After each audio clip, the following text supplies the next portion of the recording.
Biologists set up an experiment to determine whether birds can use an internal sense of time called a circadian clock, along with the sun, to determine compass directions. The experiment began by placing birds in cages in which the birds could see the sun and sky, but no landmarks to which they could orient. The experiment was performed in the Northern Hemisphere, such that at 6 a.m. the sun was in the east, at noon it was in the south, and at 6 p.m. it was in the west. The 12 hours of light during a day's normal light-dark cycle began at 6 a.m.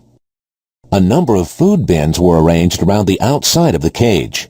In the first phase of the experiment, the birds were offered food only in the south-facing bin. Here, the trained bird successfully learned to find food in the south-facing bin, even though the cage was periodically rotated. Each dot represents an attempt by a bird to get food from a bin in a particular direction. The trained birds were then moved to the next stage of the experiment. The birds were removed to a light-controlled environment, and their circadian rhythms were phase-shifted by 6 hours. Their 12-hour period of light began at midnight rather than 6 a.m.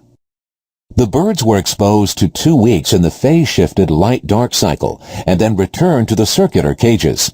These birds, which were trained to look for food in the south bin, now predominantly looked for food in the empty east bin. They did this even though the south-facing bin was still the only bin with food. The 6-hour clock shift resulted in a 90-degree error in orientation, showing that animals can orient by means of a time-compensated solar compass.